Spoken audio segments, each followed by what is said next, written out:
The essential purpose of the 7 Habits of Highly Effective People is to learn how to lead your life in a truly effective way. To describe what the 7 Habits material is, let me share with you what it is not. It is not a quick fix program. It is not a program of the month. It is a process of personal and interpersonal growth and development that will require not only your continuing best efforts, but also your patience. As we all know, real growth and development cannot take place overnight. You must pay the price over an extended period of time to reap the benefits of these habits. Implementing the 7 habits will be an upward personal climb, like a journey up a steep mountain. It won't be easy. It will be a challenge. As you ascend the mountain, so to speak, with this 7 habits material, you'll become acutely aware of the loose gravel, the loose rocks in your life. You may slip occasionally, maybe even fall back a time or two. You will feel the gravity pull of old habits working against you. But I'll assure you, as you continue in your climb and endure in your efforts, you will begin to feel a level of exhilaration and of attaining entirely new heights in your life, higher and higher levels of effectiveness. By applying this effort, you can expect to increase your capacity to achieve your personal and professional goals and to develop better working relationships with your associates and all of your loved ones. In short, you can expect to become more effective. Let me suggest that the best way to get the most out of the 7 habits is to be very open-minded, to be open to self-discovery. Participate, really get involved. Look for ways to apply and to implement these habits in your life. You see, our habits form our character. You may have heard the quote, "Sow a thought, reap an action. Sow an action, reap a habit. Sow a habit, reap a character. Sow a character, reap a destiny." For our purposes, we will define a habit as the intersection of knowledge, skill, and desire. You see, knowledge is the theoretical component. That is the what to do and the why to do it. Skill is the practical side of how to do it. And desire is the motivation side, the want to do it.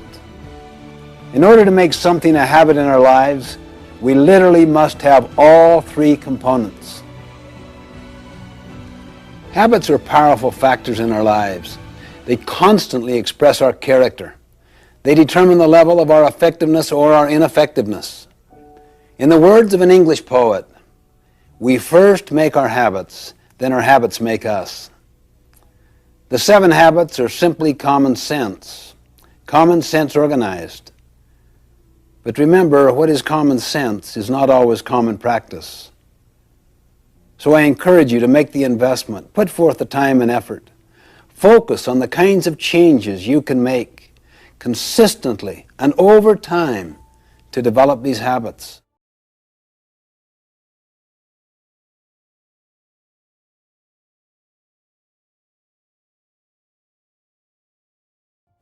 I wanted to study the success idea in America and how it evolved. So I got into the popular success literature going back for 200 years. This included many, many books, magazine articles, annotated bibliographies, summaries, reviews. I literally tapped into thousands and thousands of sources, either directly or indirectly. As I worked, I started to sense a pattern. As soon as I sensed this pattern, I looked for evidence of it, and the evidence was everywhere. The basic finding was this. For the first 150 years, almost the entire focus of the literature was on character, on principles, on what we might call the character ethic. Attributes such as integrity, fidelity, courage, compassion, contribution, responsibility, justice. These findings became the basis for writing the 7 Habits of Highly Effective People. And then, because of many, many societal forces, the emphasis gradually shifted in the early 1900s, particularly in the 20s and the 30s, away from the character ethic to what we might call the personality ethic, which focused more on techniques than on principles. You are probably familiar with many books that illustrate the literature of the personality ethic. They basically deal with how to take care of yourself, how to look good, how to dress in particular ways, how to create the right image. In other words, the personality ethic focuses on how to appear to be rather than on how to actually be. Many of these techniques have real merit. However, if they don't have their roots in the character ethic, if they don't have their roots in principles, they won't have the power to create enduring effectiveness. For example, what if people learn techniques of influencing others, but they're fundamentally duplicitous or deceitful in their character? What if they really wanted to use people to build their own economic success? They might develop smoothness in their relationships so that they can have their own personal ends achieved, money, fame, glory, whatever. They really couldn't care less about contribution or service, purpose, adding value, helping others. How much trust would you have in them? How willing would you be to follow them or to rely upon them when things get tough? You know, one time I had a student come to me and say, "How am I doing in your class?" I looked him in the eye and said, "You really know how you're doing, don't you? A lot better than I do. How are you doing?" And he kind of looked down squeamishly. "Well, not too good, I guess. I just had kind of a rough time lately, and maybe I haven't applied myself as much as I should have." You really came to find out how well you'd psyched me out, how well you'd psyched out the system, isn't that right? When in fact, you kind of know in your heart how you're doing. "Well, how am I doing?" he said. "How are you doing?" Let's focus on what's really happening, not on what's appearing to happen. You see, this whole personality ethic with its technique focus is like the tip of an iceberg. The tip, or that part which is seen on the surface by others. It's above the water. The character ethic is like the great mass of the iceberg under the water. People often do no work in the foundation, where the great mass is, where the greatest long-term impact is. Too many people give all their energy and focus to the tip of the iceberg, that is, to learning techniques that others can see. You see this even in organizations, not just individuals. You see, programs change, practices change, principles do not change. If we help individuals and organizations to internalize principles, they will know how to adapt the practices to address specific situations. Let me emphasize that techniques have their place. They're very important. I really mean that. I mean, you want good human relations techniques, public relations techniques, communication techniques, management techniques. But when we use techniques to cover our own lack of character, they become manipulative. They undermine trust and confidence. You see, what we really need is the character ethic. And that's essentially what the 7 Habits is about. This material is based on an inside-out approach, meaning we give our first energies to our own character development before we focus on techniques or how to be more effective with others.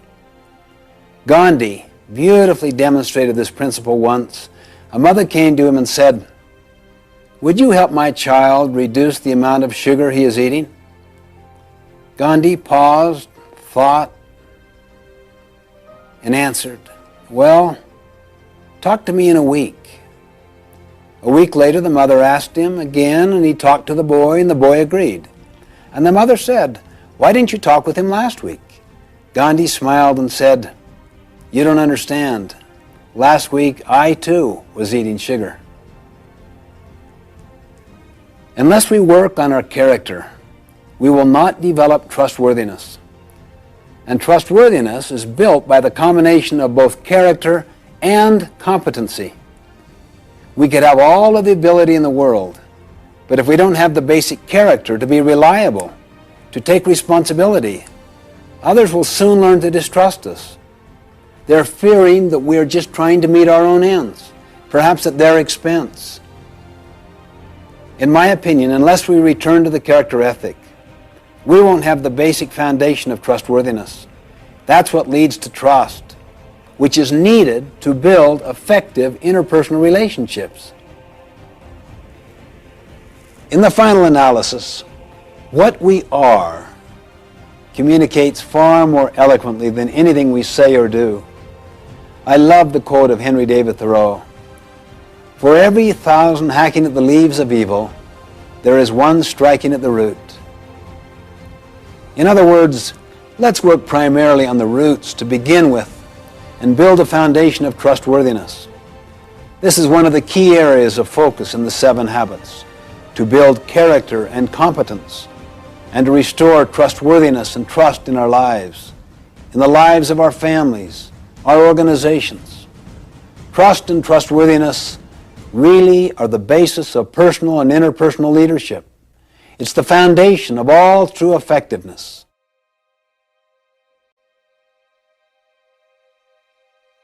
I would like to stand back and look at the basic structure, the basic framework of the 7 habits as a whole.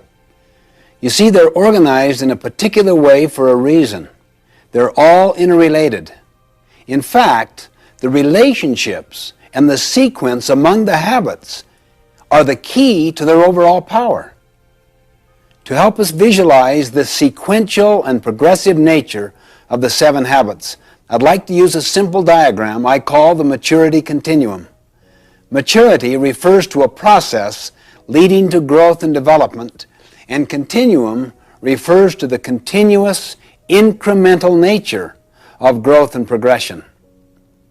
If you were to see a maturity continuum line from low maturity to high maturity, there would be 3 basic levels to it.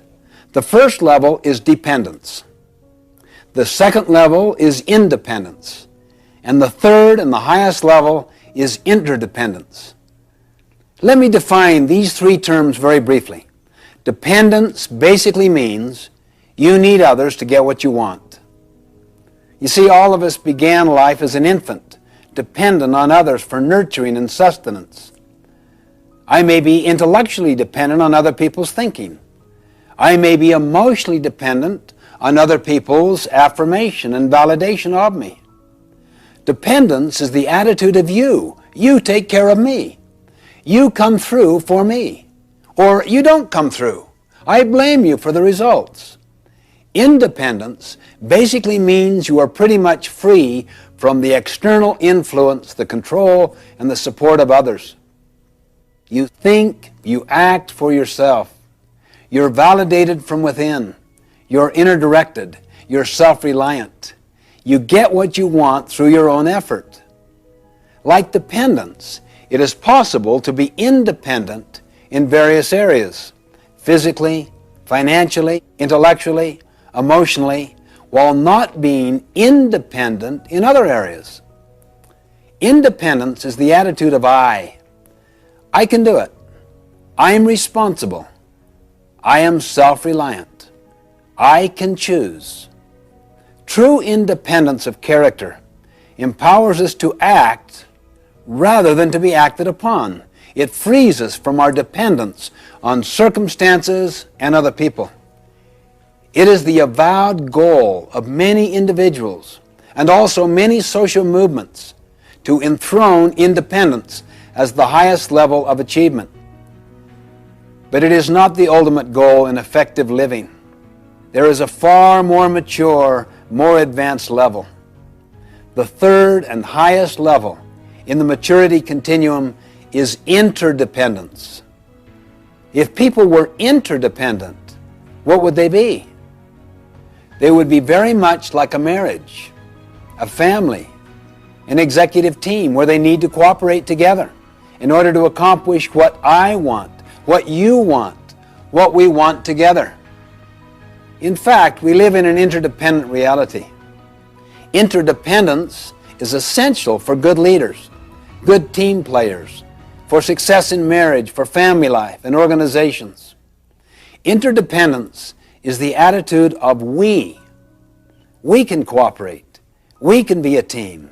We can combine our talents, our abilities, our best efforts to achieve our highest success. Now here is the basic insight. Think on this. Until you and I are independent, we cannot be interdependent. Let me say that again. Until you and I are independent, we cannot be interdependent. In other words, we can't do calculus before we understand algebra. We can't run before we learn to walk. We neither can learn to work cooperatively with other people if we don't have internal self-mastery. That's why the first three habits, be proactive, begin with the end in mind, and put first things first, deal with self-mastery, self-control, self-dominion. They form the deepest part of our character. They constitute what I call the private victory, the victory over self.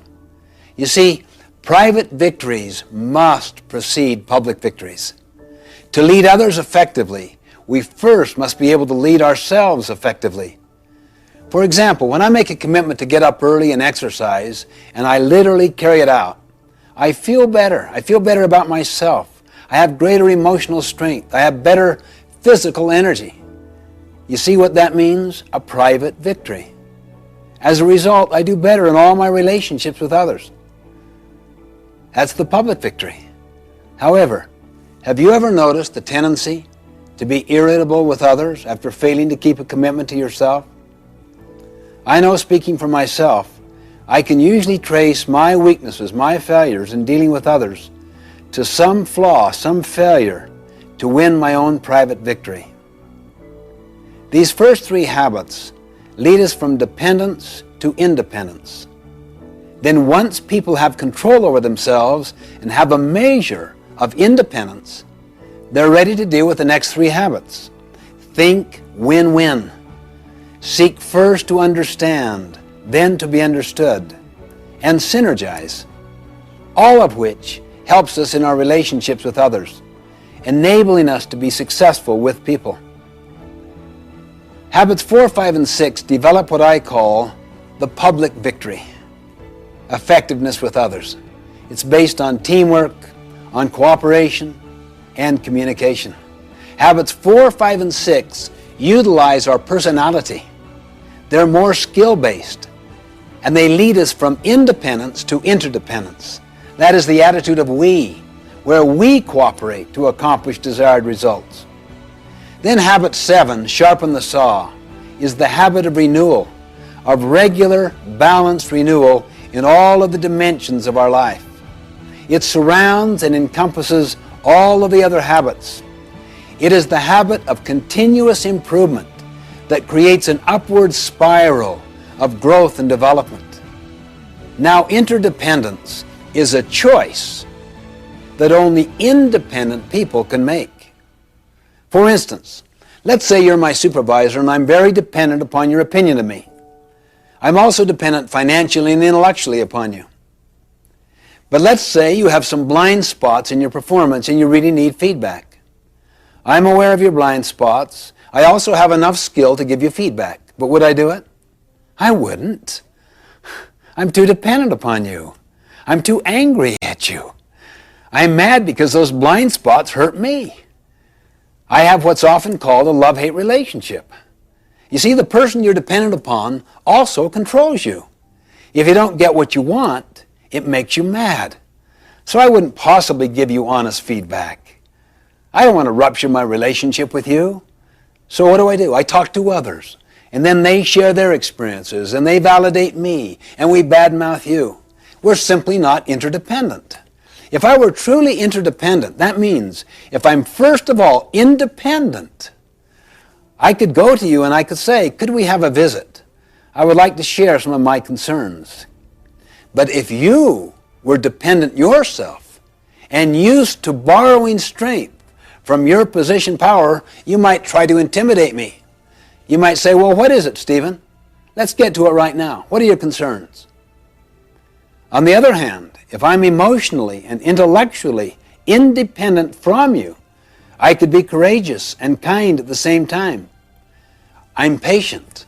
I don't give up, but I don't give in. I could say, we need a little more time where we're not going to be interrupted. Let's do it at our mutual convenience. You would sense that you're dealing with a person of integrity, of power, of strength, of courage. You would also know from my professional development opportunities and the way I have exercised them, I've got about 10 other jobs I could go to at any time. You probably also know I'm the only one in your crew that isn't bad-mouthing you. I have no need to badmouth. I have no energy around your weaknesses. I don't want to do something to hurt you. I want to do something to help you, to overcome your weaknesses, or perhaps help you compensate for the deficiency in some way. So I'm most positive person on your entire team. I'm almost indispensable to you.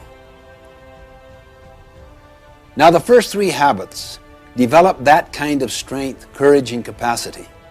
The next 3 habits help me know how to work effectively with you so that my strength does not intimidate you.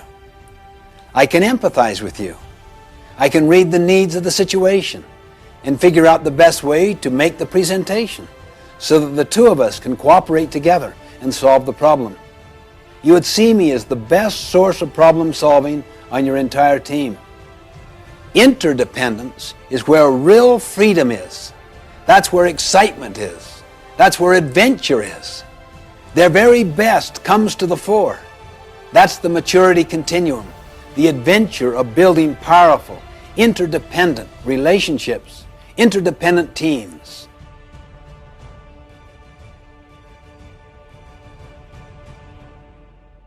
A brief overview of each of the habits.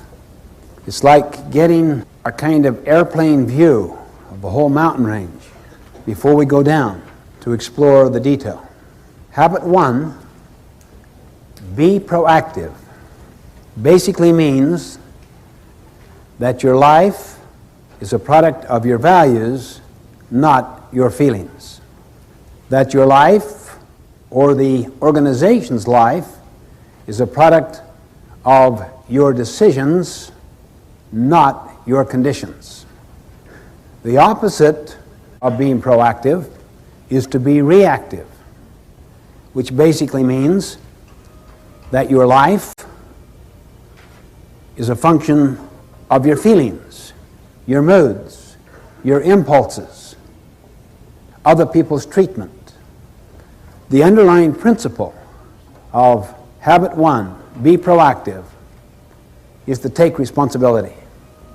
The concept is you and I have the capacity to choose our response. Habit 2, begin with the end in mind, basically means that all things are created twice, and habit 2 is the first creation. Habit 2, begin with the end in mind, means that you get a mental image, a picture of where you want to end up in this meeting, in this relationship, this year, in your life.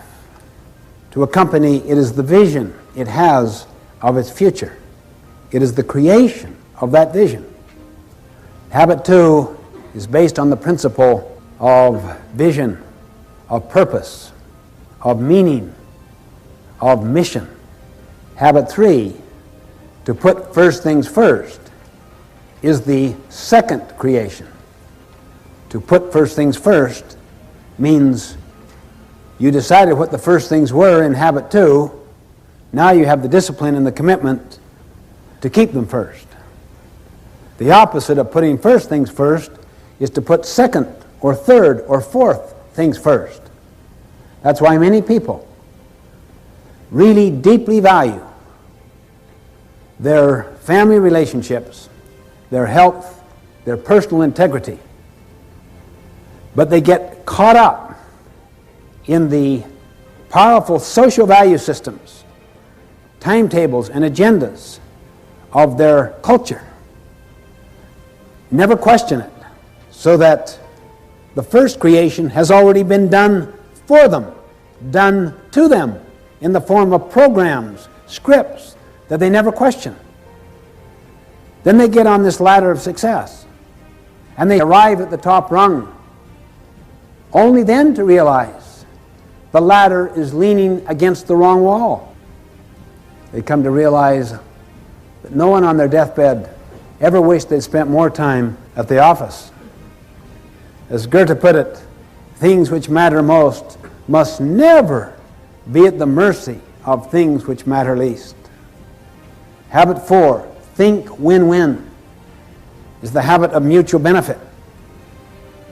The underlying paradigm or principle is abundance. There is plenty out there and to spare. So you don't have to be threatened by the strengths of other people. You can nurture competency around you higher than your own. It doesn't threaten you. You can share knowledge. You can share recognition, gain, profit. The opposite is scarcity, not abundance. It's like a piece of pie. There's only so much. If you get the recognition, I may not get it. If I share gain or profit with you, we will have less. Habit 4, to think win-win, comes from the principle of abundance, not scarcity, meaning the pie gets larger and larger and larger.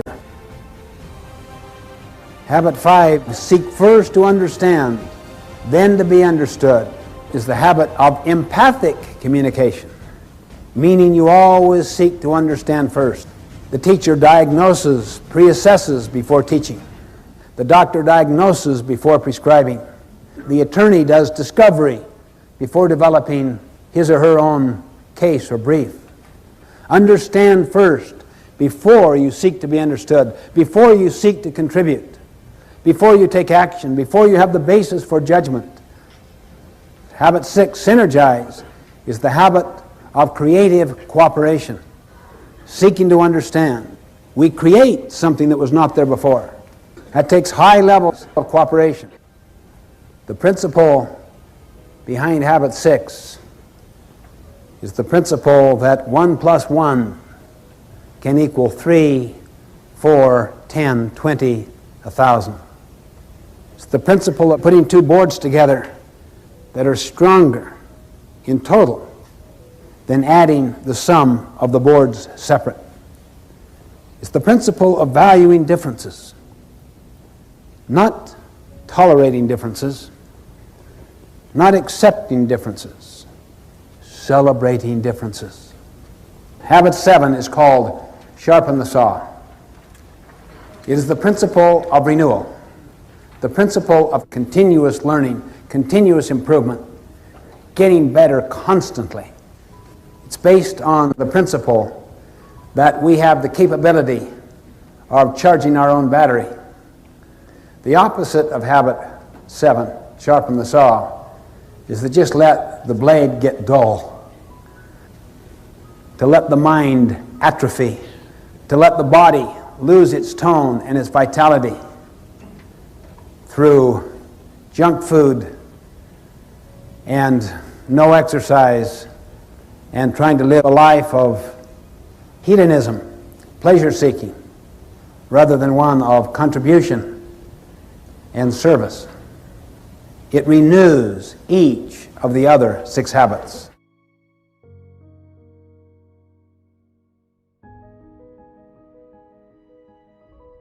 The 3-person process is this. The best way to learn something is to teach it.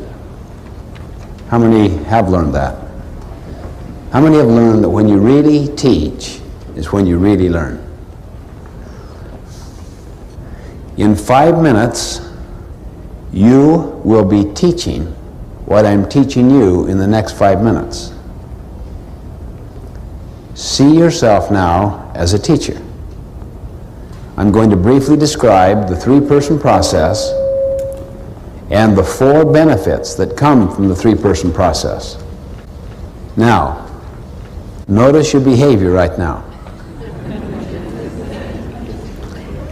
See, you don't see yourself as a kind of passive learner. You see yourself as an active teacher. You're just preparing to teach.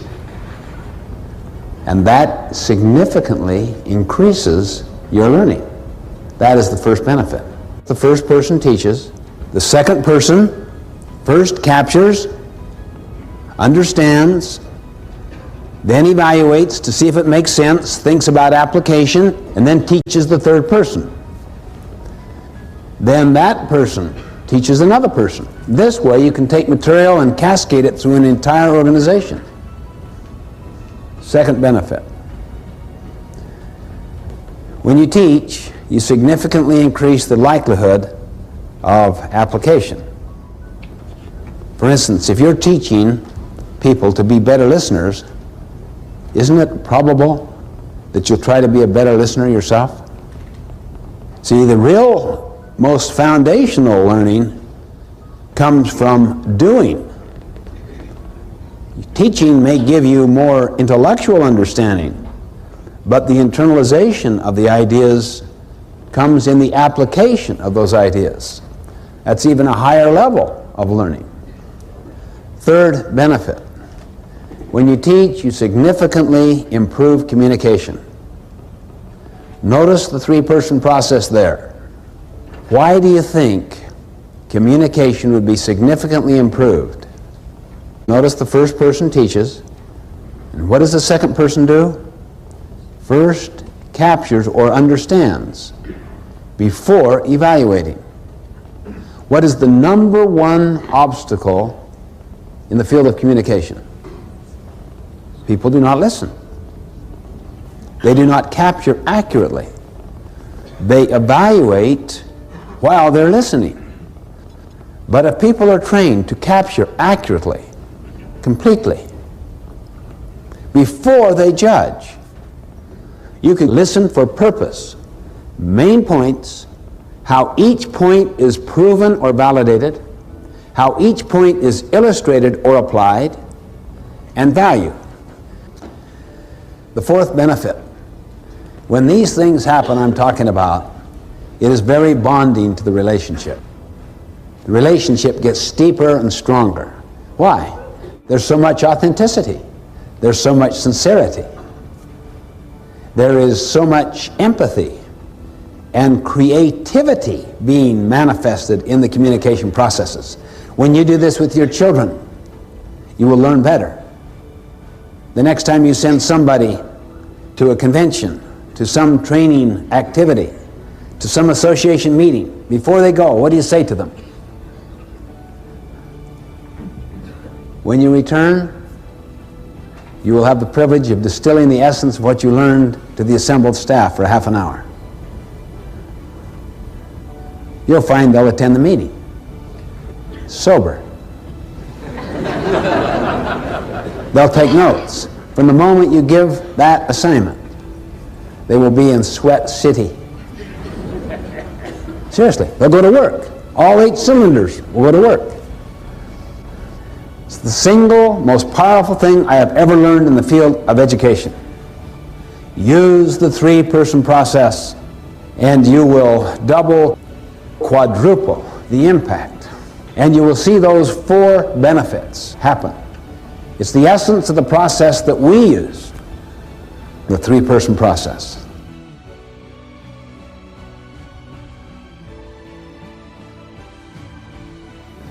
We have to realize that it is all based upon principles, upon natural laws.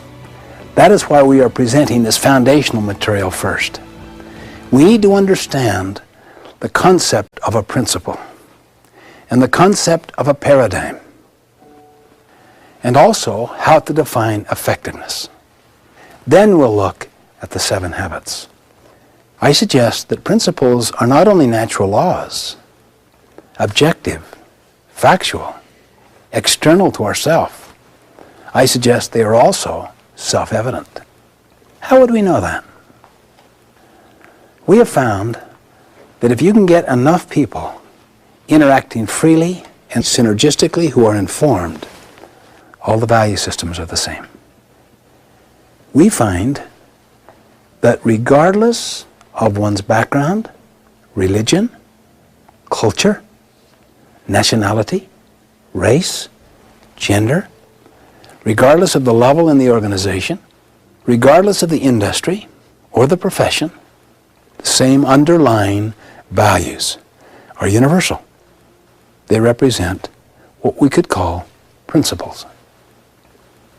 There is consensus that surrounds them, such as integrity, service, contribution, the growth and development of people, kindness, how you treat people, dignity, fairness. These are universals.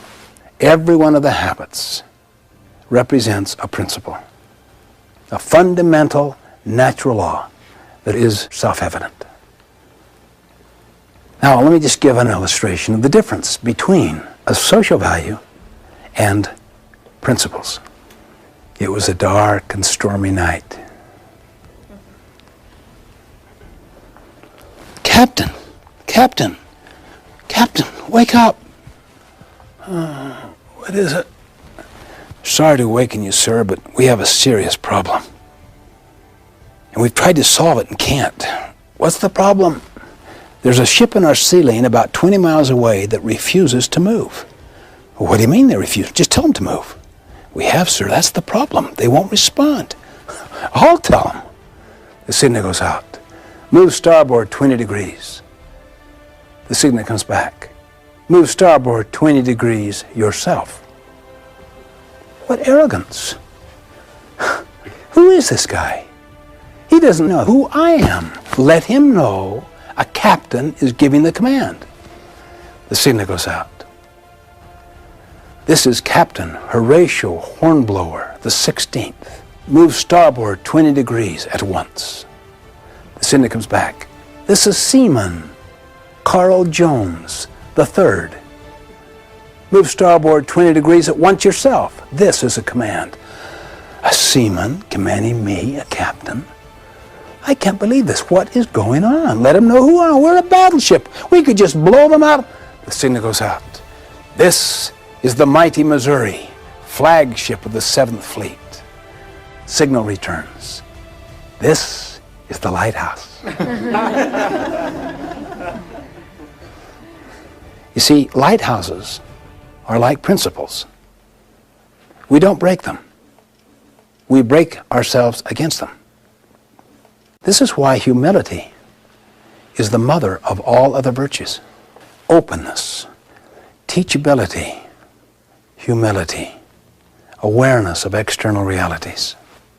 If you can cultivate that and apply it with other people, you'll change the whole nature of the culture. It'll become a principle-centered culture, not one driven by social values. I had a friend of mine who said, our company is value-driven. I said, every company is value-driven. Hitler was value-driven. The question is, are the values in alignment with principles? That is a humbling question. Are my values and my habits in alignment with principles, with natural laws? Now, when principles and values are aligned, then you could use the words interchangeably. You could call it values or principles. It would make no difference. So you don't want to get hung up semantically on the difference. But if they are not aligned, then it's better to see what the principle is and what the established value is, and then work here to align it.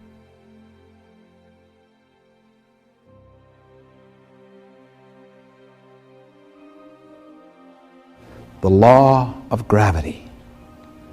Gradually, the whole world has come to accept that. The apple falling out of the tree and hitting the scientist's head. Simple observation. The law of gravity governs. What if you had a legislature trying to repeal the law of gravity? A principle is the actual reality, like the law of gravity, the way things are. How many here, when you were in school, did a lot of cramming? Be honest now. How many got really good at it? How many here have ever worked on a farm? Ever cram on the farm? I don't mean just work hard at the end to bring in the harvest. I mean forget to plant in the spring, flake off all summer, and then really work hard in the end to bring in the harvest. Well, it's patently foolish. We know that. Why? Because a farm is a natural system and is governed by what? Principles or social values? Principles. What about the development of our mind? What would you say? Social values or principles? The development of the mind, not the getting of a degree. You can't fake it. The development of the mind is based on principles, the law of the harvest, not on social values, however popular. What about the body? What would you say? Social values or principles? Our health, physical, mental, spiritual, emotional, is governed by the law of the harvest, by principles, not by social values.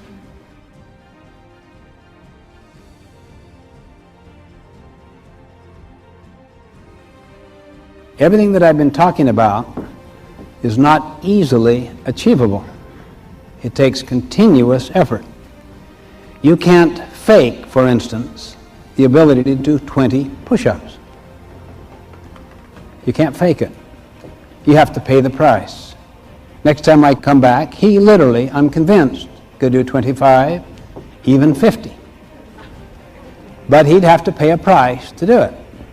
It stirs up an awareness that we're dealing with realities out there, particularly principles that ultimately will govern. We are not in control. See, the traditional concept is get in control. We are not in control. Principles control. We control our actions, but the consequences that flow from those actions are controlled by principles. As Abraham Lincoln once put it, people will pass away, but principles never will. They endure. This is why we believe so much in the Eastern statement. Give a man a fish, you feed him for the day. Teach him how to fish, you feed him for a lifetime. See, even though you may teach someone a practice, always try to teach the principle which underlies it, because the situation may change and the practice no longer applies. But the principle will be constant. Principles are universal natural laws, self-evident, self-validating. They govern. Ultimately, values don't govern. Principles ultimately govern.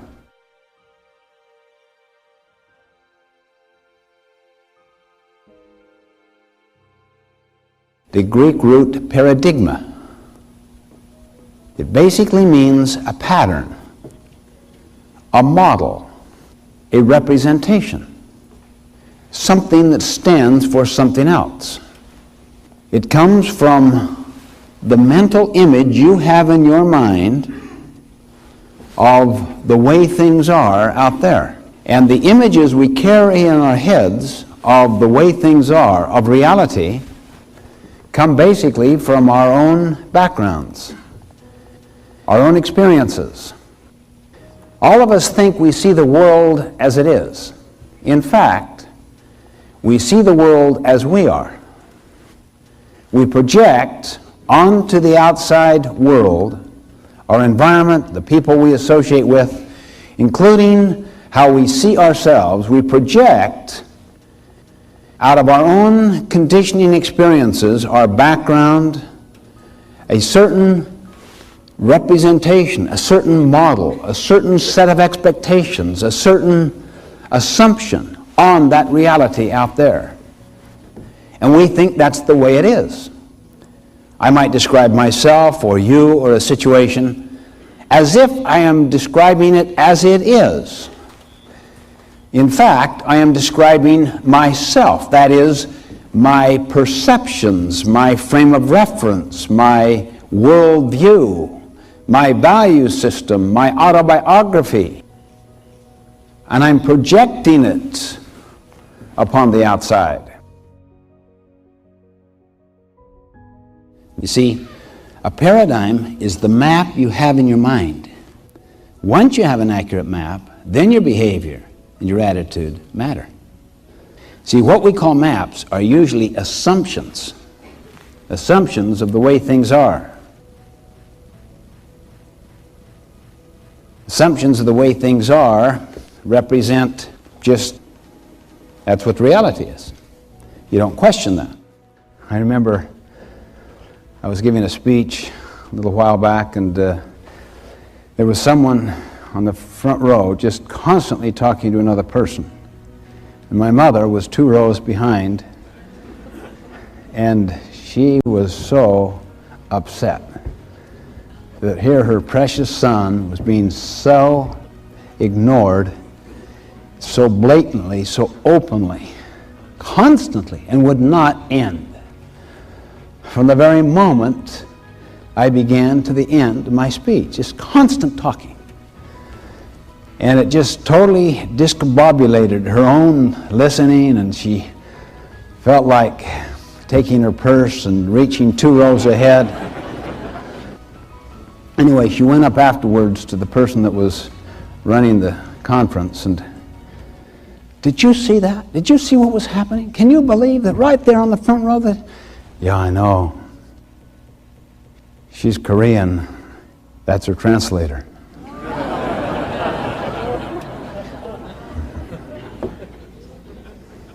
I was on a subway,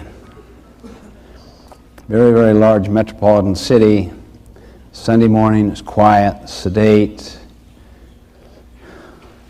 Bunch of young kids run into the subway. Father follows. He sits near me. The kids just go crazy on that subway, running up and down, turning people's papers aside, just raucous and rude. I'm sitting there, oh, I can't believe this. He does nothing. Now look at my attitude, see? Attitude, you try to control. But look what I could see. After a few minutes, attitude went into behavior. "Sir, do you think you could control your children a little? They're very upsetting to people." "Oh, yeah." He lifted his head as if to come to an awareness of what was happening. "Yeah. I don't know, I guess I should. We just left the hospital. Their mother died just about an hour ago, and I guess they don't know how to take it, and frankly, I don't either." Imagine the paradigm shift that took place there. Imagine now what the attitude and the behavior would be based upon that paradigm. Can you see why paradigms are deeper than attitude or behavior? And you know, even though we're talking here in personal and interpersonal ways, the same thing takes place throughout our whole society. Thomas Kuhn, in his brilliant book, The Structure of Scientific Revolutions, points out so powerfully and consistently all of the significant breakthroughs were breakwiths, old ways of thinking. Einstein, who rewrote physics, he made this brilliant statement: "These significant problems we face cannot be solved at the same level of thinking we were at when we created them." You see, it causes us to be reflective and introspective, to explore our own paradigms. Most people focus upon behavior and upon attitude. And both of those are, of course, very important. But far more fundamental than either behavior or attitude is a paradigm.